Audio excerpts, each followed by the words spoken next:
Mari kita berdoa. Bapa, kami bersyukur untuk jam sebelumnya. Kami berdoa untuk jam selanjutnya. Kiranya Roh-Mu yang kudus memimpin kami, memberkati kami, memberikan pengajaran daripada firman-Mu untuk menjadi bekal hidup kami masing-masing. Dalam nama Yesus Kristus, kami berterima kasih dan bersyukur. Amin. Mari kita membaca sekali lagi dari Mazmur 16. Kita membaca dari ayat ke-5 terus sampai ayat yang ke-7. Ya Tuhan, Engkaulah bagian warisanku dan pialaku. Engkaulah sendirilah yang meneguhkan bagian yang diundikan kepadaku. Tali pengukur jatuh ke bagiku di tempat-tempat yang permai. Ia milik pusakaku yang menyenangkan hatiku. Aku memuji Tuhan yang telah memberi nasihat kepadaku. Ya, pada waktu malam hatiku, nuraniku mengajari saya. Saya membaca sendiri ayat ke-8. Aku senantiasa memandang kepada Tuhan. Karena Ia berdiri di sebelah kananku, aku tidak goyah. Saudara-saudara sekalian, kita sudah memulai Messianic Psalms yang kedua dan ketiga, yaitu ayat pasal ke-16. Di sini Daud berkata, Engkaulah warisanku, atau Tuhan Engkau pusakaku, Engkau milikku, Engkau hartaku. You are my property. Saudara-saudara, begitu banyak orang pingin mempunyai properti di dunia ini, tapi yang dipikirkan cuma tanah, cuma rumah, cuma mobil yang bagus, cuma uang, berlian dan sebagainya. Apakah betul itu yang menjadi properti kita yang paling penting? Apakah itu yang menjadi warisan, menjadi harta kita yang paling utama? Sebenarnya tidak. Saudara-saudara, dari yang kelihatan kita memiliki, akhirnya akan menjadi tidak kelihatan. Tetapi berbijaksanalah jikalau orang memiliki sesuatu yang tidak kelihatan dan menguasai, memegang betul hal milik yang tidak kelihatan. Itu jauh lebih penting dari kelihatan. Saya berbicara bahwa kita mempunyai properti yang penting itu apa? Pertama, hidup. Jika engkau mempunyai keuangan yang banyak di luar hidupmu, tapi akhirnya kehilangan kesehatan, kehilangan hidup, engkau mati. Yang kau miliki itu menjadi milik orang lain.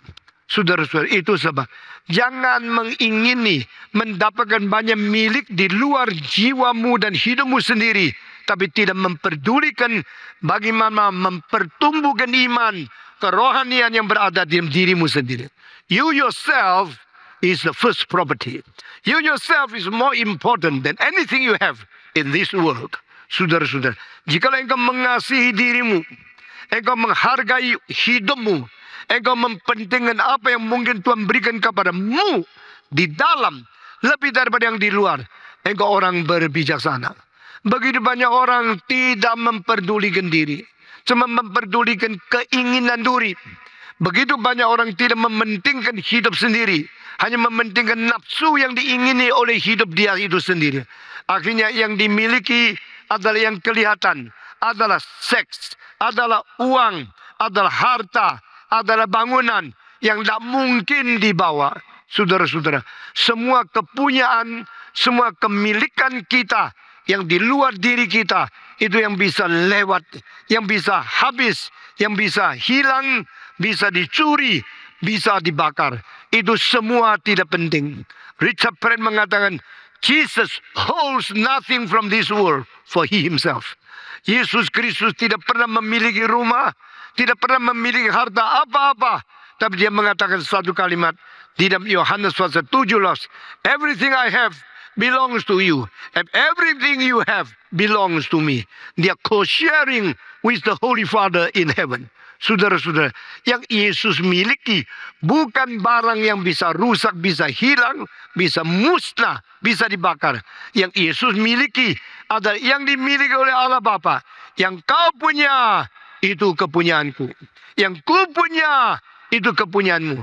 Ini merupakan ide dari berkomunisme. Tapi komunisme tidak pernah sukses. Karena mereka tidak pernah mungkin menjalankan ekualitas di dalam pembagian harta untuk semua manusia. Tidak ada sama rata. Tidak ada ekualitas. Yang ada adalah egois. Tetap merajalela di dalam dunia komunis. Pembesar penguasa yang tinggi sekali. Mereka korupsinya bukan ratusan juta, ratusan miliar. Mereka mau mengkorupsi ratusan triliun di dalam dunia Cina itu. Saudara-saudara sekalian, sekarang koruptor terbesar satu persatu ditangkap, ditembak mati, dipenjarakan, dan banyak yang sudah lari ke Amerika. Mereka ingin lari ke tempat yang tidak bisa diekstradisi kembali. Mereka ingin melarikan diri daripada kutukan dari hukum dan jerat-jerat yang membuat mereka harus lepas semua hasil korupsi mereka kembali kepada negara. Saudara-saudara sekalian, apakah ini memuaskan manusia? Kalau sudah mempunyai banyak, manusia puas tidak? Saya mau tanya, kapan engkau pernah puas dengan yang ada padamu? Engkau ingin lebih banyak, lebih banyak, lebih banyak. Dan selalu kita memandang yang lebih tinggi dan kita tidak melihat yang lebih rendah. Kita selalu membandingkan dengan lebih kaya dan tidak pernah membandingkan lebih miskin. Siapakah orang bahagia? Orang yang bahagia hanya satu macam, yaitu orang yang bisa memuaskan diri.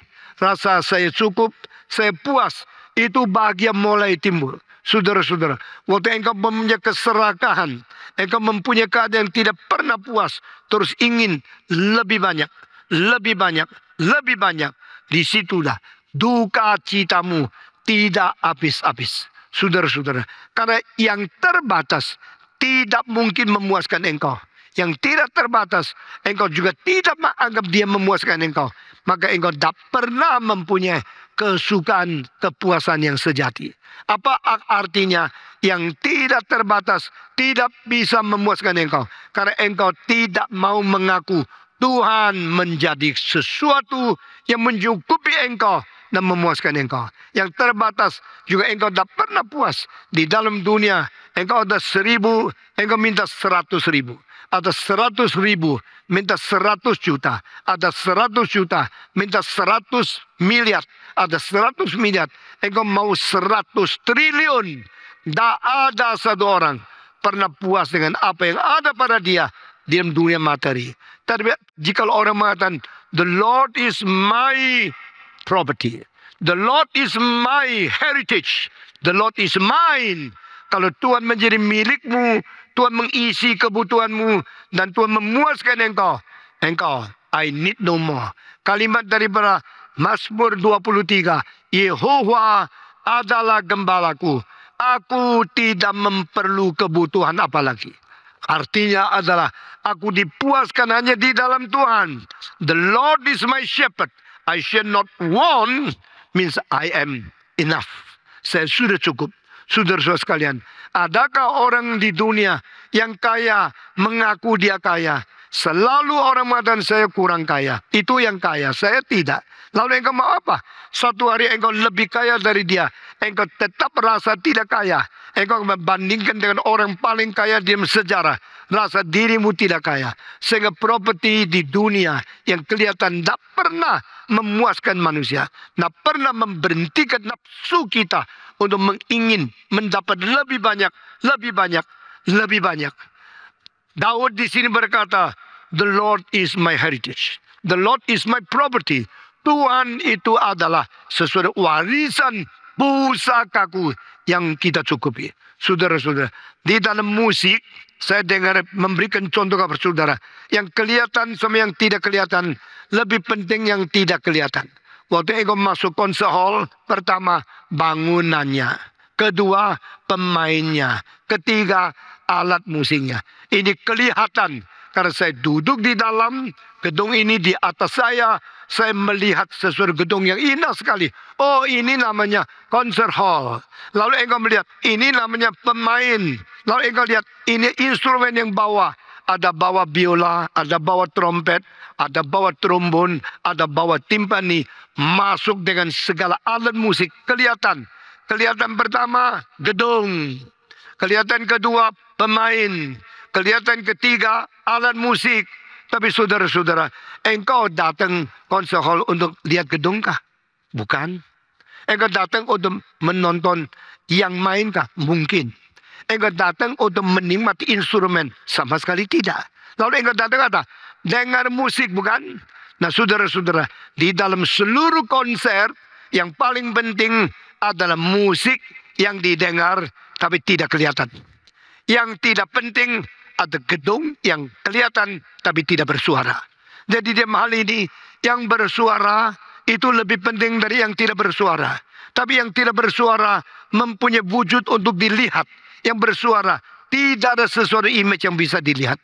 Waktu engkau mendengar, kadang-kadang engkau tutup mata menikmati lagu daripada Mozart, lagu daripada Schubert, lagu dari Tchaikovsky. Waktu engkau tutup mata, mungkin engkau mengerti, mengalami, mendapatkan musik lebih banyak daripada engkau waktu buka mata. Saudara-saudara, Herbert von Karajan selalu waktu kondak tidak buka mata. Saya tidak tahu, tapi kadang-kadang baru saya sadar. Waktu saat perlu saya juga tutup mata. Karena waktu itu membayangkan keagungan musik. Tidak perlu melihat yang main. Itu siapa? Saudara-saudara. Yang tidak kelihatan. Lebih penting dari yang kelihatan. Nah saudara-saudara. Di dalam seluruh konser. Yang paling penting adalah konduktor. Dan konduktor tidak keluar satu suara pun. Dia cuma memberi tanda. Dan dia mengatur suara keluar sesuai dengan apa yang dia mau. Seorang konduktor harus sekaligus adalah seorang berkarisma pemimpin. Seorang konduktor harus mempunyai karisma seorang penguasa, pengatur, manajemen. Jadi dari batunya dia mau suara apa keluar. Dengan berapa keras dia yang menentukan. Orang bilang konduktor apa sih? Tidak ada guna kan? Dia tidak main kok. Dia cuma di situ koyang-koyang. Siapa pembisa? Orang yang ngerti musik baru mengatakan kalimat ini. Tetapi pada waktu konduktor memberikan tegas, memberikan tanda, dia mau engkau keluar musik berapa besar, engkau harus taat. Di situ yang tidak bersuara jauh lebih penting daripada yang bersuara. Demikian yang tidak kelihatan jauh lebih penting dari kelihatan. Kalau gedung penting, lalu pemain penting, lalu alat penting, lalu saya mau tanya, konduktor penting. Ada lebih penting dari konduktor? Ada. Siapa? Penggubah. Karena apa? Penggubah yang sudah mati, Chopin, Schubert, Beethoven, Tchaikovsky, mereka sudah mati. Tetapi mereka sudah tandai. Di sini fortissimo.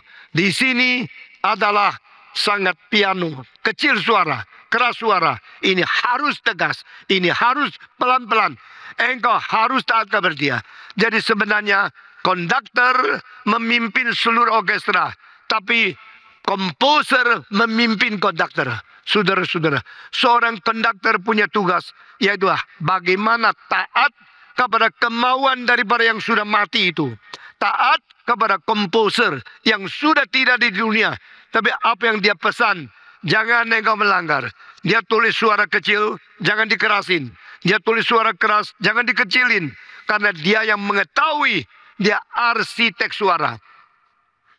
Dia pemimpin lagu.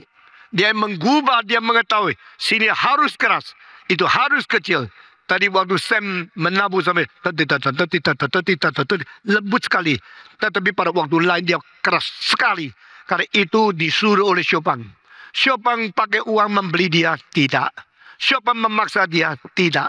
Chopin memerintah kemarin malam waktu dia tidur, mesti main begini? Tidak. Chopin cuma tulis dalam komposisinya, you harus taat. Jadi konduktor taat kepada komposer, lalu konduktor mengatur pemain, lalu pemain taat kepada konduktor, dan konduktor harus setia kepada komposer. Ini semua membuktikan kepada kita, yang sudah mati lebih penting yang masih hidup. Yang tidak bersuara lebih penting daripada yang bersuara.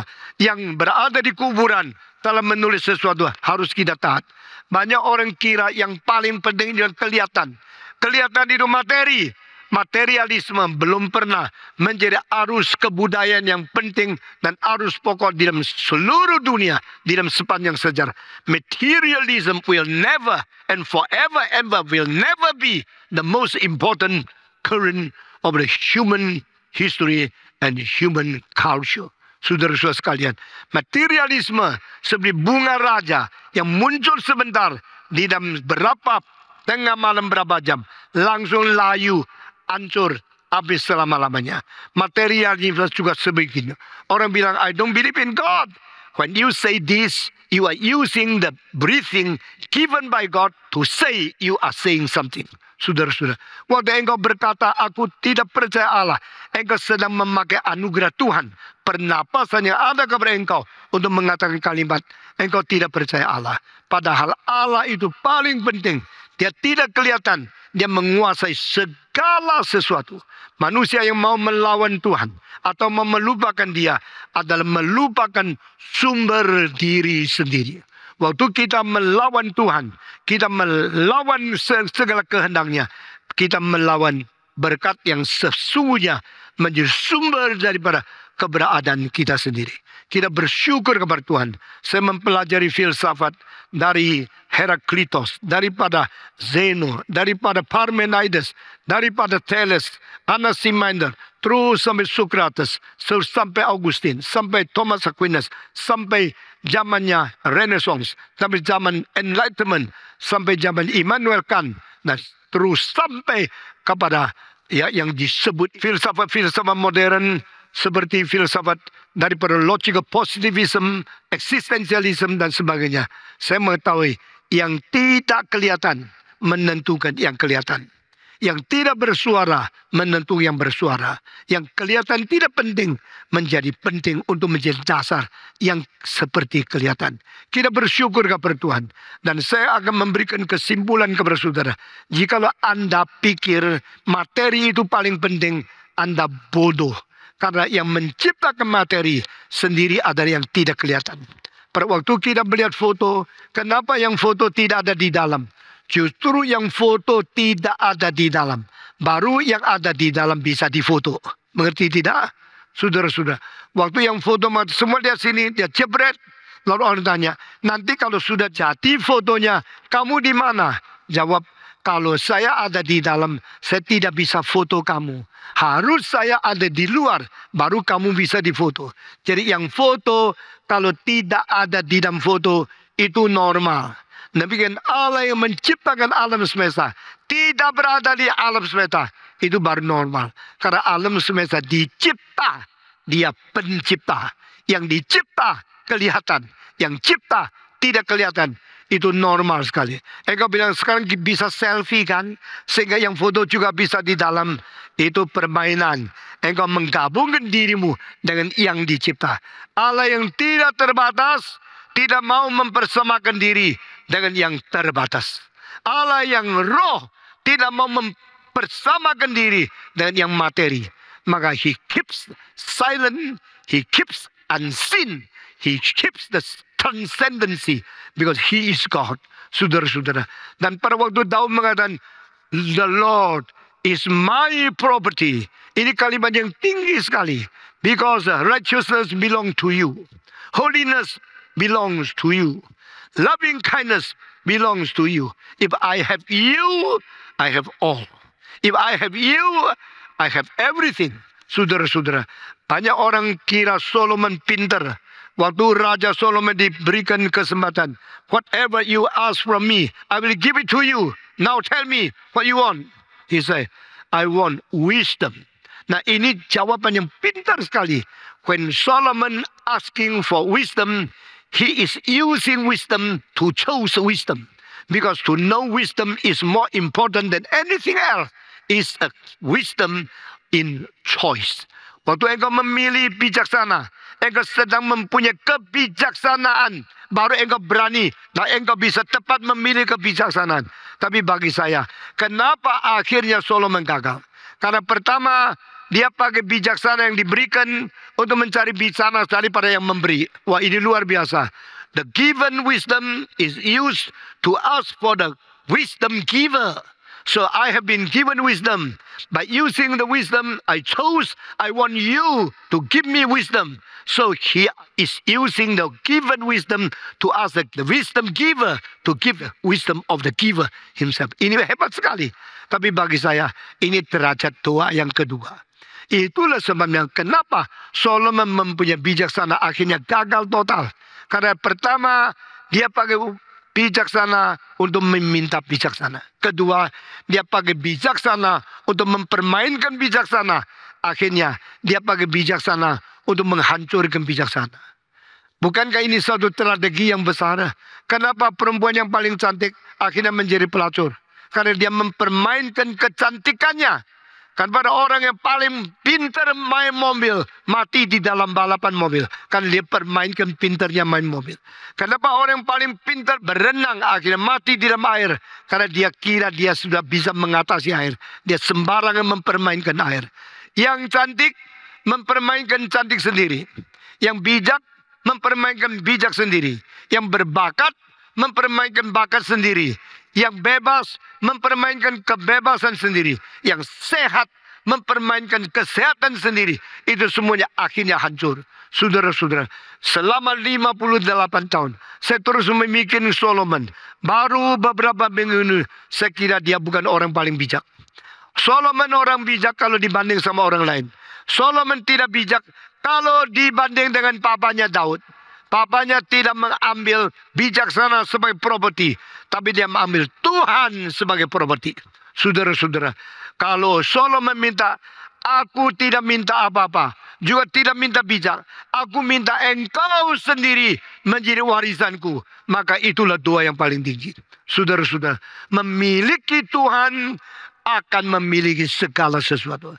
Hanya memiliki sesuatu yang diberikan oleh Tuhan, engkau hanya menjadi seorang memiliki sesuatu yang dari Tuhan saja. Saudara-saudara, Tuhan mau kita memiliki Dia. Tuhan mau kita mempunyai Dia yang lebih tinggi dari segala sesuatu. Menjadi Tuhan kita, menjadi milik kita, menjadi harta kita, dan seumur hidup tak habis-habis. Saudara-saudara sekalian, engkau lebih suka mendapat ikan atau engkau lebih suka mendapat pancing? Orang mendapat ikan, ikannya habis, dia punya kepunyaan sudah tidak ada. Orang mempunyai pancing, dia boleh memancing tidak habis-habis. Daripada lautan yang mempunyai ikan yang beratus-ratus miliar adanya. Saudara-saudara, jikalau kita kembali ke bersumber, engkau akan menjadi orang yang paling berbijaksana. Saudara-saudara, orang biasa ikut konser, orang lain beli kaset, orang lain lagi beli DVD, orang lain lagi memiliki buku, belajar lebih banyak. Tapi yang paling berbijak adalah orang yang mempunyai sumber musik di dalamnya. Lalu dia bisa menulis musik, dia bisa mementaskan, dia bisa cetak musik jadi buku, dia bisa merekamkan musik yang menjadi DVD. Dia mempunyai sumber yang paling asli. Dan sumber yang paling asli di dalam segala sesuatu bukan yang kelihatan. Sumber yang paling asli dalam segala sesuatu bukan yang sementara. Sumber semua yang tertinggi adalah Tuhan sendiri. Jadi Daud mengatakan, "The Lord, you are my property." Do you own Lord? Do you have Jesus?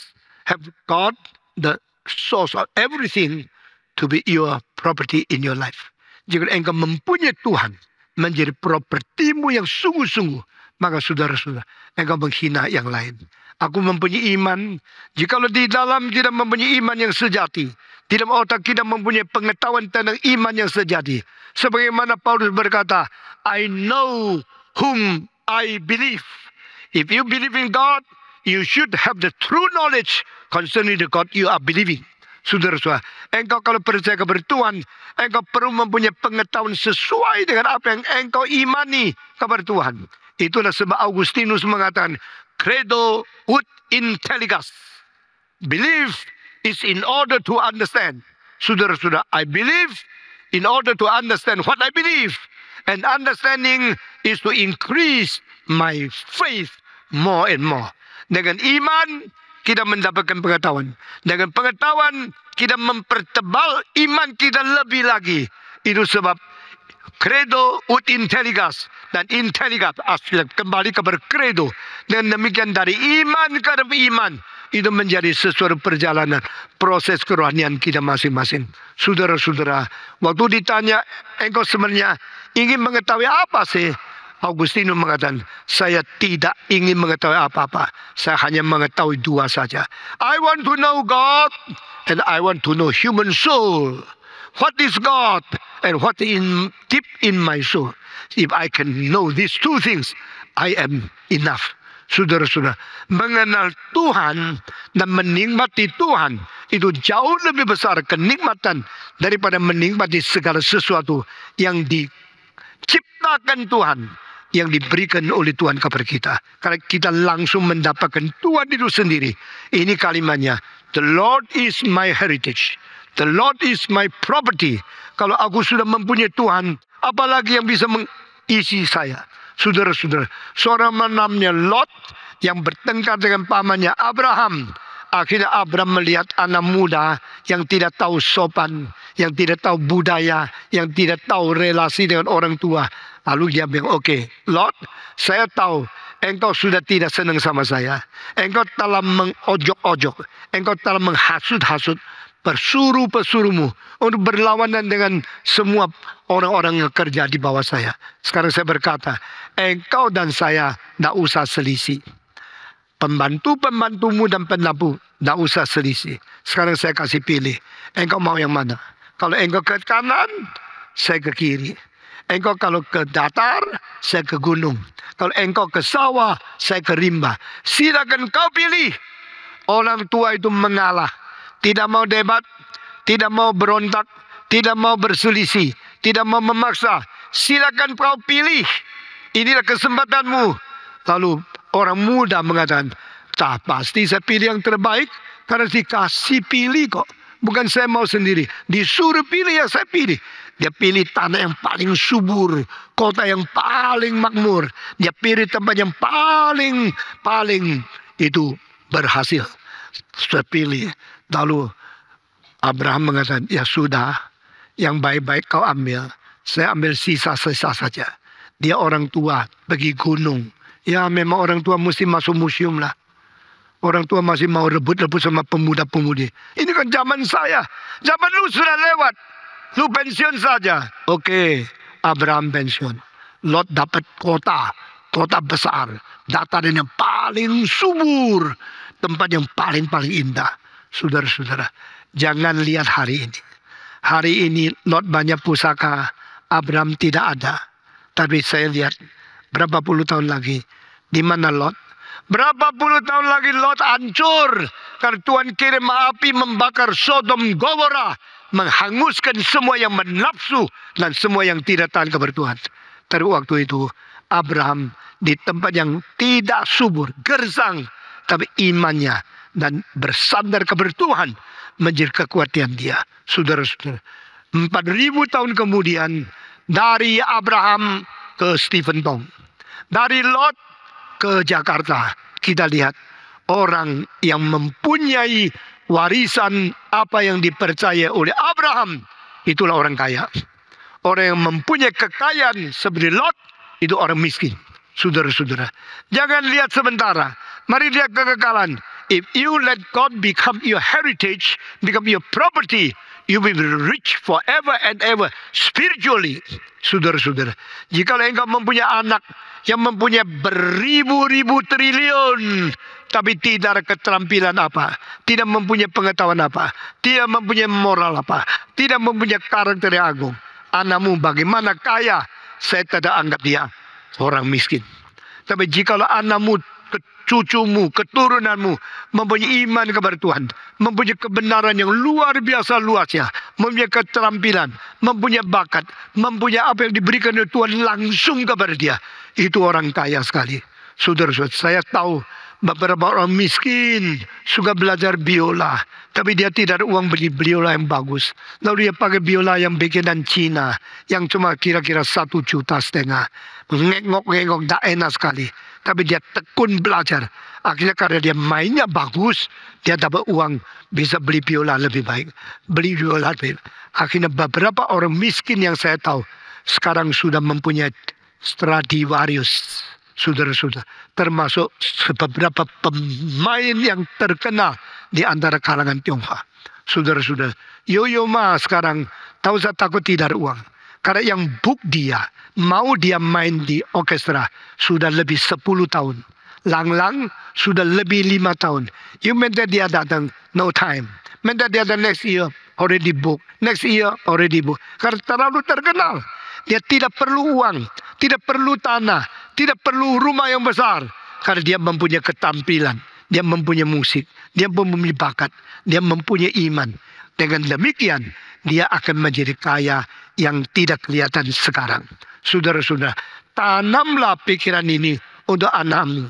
Biar anakmu mempunyai Tuhan sebagai yang mengatur hidupnya, yang memimpin hari depannya, yang memberikan karunia kepada dia. Jika kita mempunyai yang tidak kelihatan, menjadi dasar properti yang kelihatan ada tidak ada, tidak apa-apa. Sekarang belum ada, besok-besok ada. Mama saya berkata kepada saya, papamu meninggal, kamu hanya umur 3. Saya ibumu hanya umur 33. Saya dengan air mata, dengan tangan kerja berat, dari pagi jam 6, 1 jam setelah doa, saya jam 5 bangun berdoa 1 jam, lalu mulai kerja sampai malam membesarkan engkau. Selama saya membesarkan engkau di dalam belasan tahun ini, saya tidak pernah pergi makan 1 mangkok mie untuk kenikmatan saya sendiri. Semua uang saya tanamkan untuk engkau beriman kepada Tuhan. Engkau studi dengan baik. Engkau mempunyai pengetahuan yang cukup. Karena kalau saya tidak bisa memberikan harta kepadamu, tidak apa-apa. Asal kamu menjadi orang yang berguna, orang yang pintar, orang yang beriman. Itu harta dunia akan datang sendiri. Tapi harta rohani harus aku tanam dulu dalam dirimu. Dia bilang, engkau tahu tidak anak-anak, investasiku bukan beli tanah. Investasiku kasih makan sama 7 anak laki-laki saya. Selain kasih cukup makan, saya tidak sisa 1 rupiah untuk beli 1 mangkok makanan yang enak untuk diri saya sendiri. Yang saya punya kerja setengah mati sudah ditanam padamu. Dan saya hanya tahu Tuhan itulah warisanku. Tuhan itulah gembalaku. Lalu yang lain saya serahkan kepada dia. Mama saya tidak pernah belajar bahasa Cina. Karena dia dilahirkan di Jogja dan nikah ke Tiongkok. Dipelajari bahasa Tionghoa 1 huruf demi 1 huruf. Dia mempelajari Qian Zi Wen, the 1000 kaligrafi dari Cina. Dan dia pelajari daripada papa saya sendiri. Akhirnya dia coba belajar kitab suci bahasa Cina. Tak mengerti, dia belajar baca saben hari belajar. Sampai dia mati, dia sudah baca lebih 10 kali bahasa Cina, kitab suci, dari fasal pernah sampai fasal akhir. Dan sesudah itu, dia menulis kopi sendiri, separuh kitab suci, dengan tangan kaligrafi sendiri. Saya kira dia seorang wanita yang paling agung, dan dia wanita yang paling mau belajar. Tak pernah mempunyai pengetahuan Cina sama sekali. Hanya baca 10 kali kitab suci bahasa Cina dari permulaan sampai akhir. Semangat belajarnya turun kepada saya. Semangat perjuangannya turun kepada saya. Semangat bersandar kepada Tuhan turun kepada saya. Saudara-saudara manusia yang mau membesarkan diri tapi tidak mengutamakan Tuhan, itu akhirnya gagal. Manusia yang mengutamakan Tuhan meskipun sementara tidak besar, akhirnya Tuhan bikin dia besar. Siapa bisa membayangkan seorang anak piatu umur 3 sudah tidak ada apa-apa, akhirnya membangun gereja terbesar selama 400 tahun Indonesia, diberikan iman kekristenan. Saudara-saudara, ini semua anugerah Tuhan.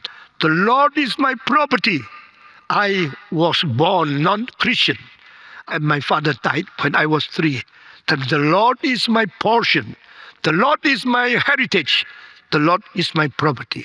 Karena Tuhan adalah harta kita. Tuhan adalah warisan kita yang seumur hidup, paling penting dan paling dasar. Itu sebab saya minta orang Kristen membaca kalimat-kalimat dari ayat ini, mengetahui inilah hidup Kristus. Ini adalah satu Mazmur Mesias. Akhirnya bagaimana Tuhan menghadapi Kristus. Christ holds nothing in this world as his property, but he has been the source to make people rich of every time, in every dynasty, in every age. Kristus yang bikin seluruh dunia menjadi kaya. Kita bersyukur kepada Tuhan. Dan di bawahnya dia mengatakan, the Lord is the portion in my cup. The Lord has measured the land in the most beautiful place for me. He keep my property. Tuhan memelihara yang diberikan kepada engkau. Yang diberikan Tuhan, terima. Yang bukan dari Tuhan, tolak. Yang dari Tuhan, tak usah takut hilang. Karena Tuhan akan pelihara. Dan cara memelihara segala sesuatu diberikan oleh Tuhan itu apa? Yaitu engkau percaya dengan sungguh-sungguh bahwa engkau hidup di depanku. You are living in my right hand. I face your face. I see you every day. I adore you. Engkau selalu menjadikan Tuhan hidup di depanmu, mengawasi kamu. Engkau selalu kerja segala sesuatu seperti dilihat hanya oleh Tuhan, bukan dilihat oleh orang lain. Saudara-saudara, in dark night, in very isolated place, in very deserted area, engkau Tuhan di situ melihat engkau. Setiap hari, setiap saat hidup di hadapan Tuhan. I do everything to be responsible to my God. I do everything in front of Him, as inspected by Him. Dan hatiku pada waktu malam juga mengawasi aku. Di sini katakan karena Tuhan berada di depanku dan Dia berada di sebelah kananku, aku tidak akan goncang. If you live before God, you live for God, and live facing God and responsive to God, you will never fail. Hidup menghadap Tuhan. Hidup bertanggung jawab kepada Tuhan. Hidup diawasi oleh Tuhan. Dengan demikian, seumur hidupmu tidak mungkin gagal. Karena Tuhan akan memimpin kita di jalan kebenaran, kesucian, dan cinta kasih yang benar. Hari ini saya khotbah sampai di sini. Mari kita bersyukur kepada Tuhan di dalam doa. Mari kita berdoa. Bapa di dalam surga, kami berterima kasih karena Engkau adalah kepunyaan kami. Engkau adalah harta kami. Engkau pusaka kami. Engkau warisan kami yang tidak bergoncang, tidak berubah. Sehingga kami seumur hidup bersandar kepada Tuhan. Lebih dari segala sesuatu yang di luar Tuhan. Dan kami berhadap dan kami hidup bertanggung jawab kepada Tuhan di depan kami. Sehingga hati nurani kami juga selalu diberkati dan digerakkan oleh Roh Kudus untuk menjadi pengawas kami. Sehingga kami tidak menyeleweng, kami tidak berselingkuh, kami tidak jalan salah. Kami hidup selalu berkenan kepada Tuhan. Dengar doa kami Tuhan. Dalam nama Yesus Kristus, penebus dan juru selamat kami yang hidup, kami bersyukur kepada Tuhan. Amin.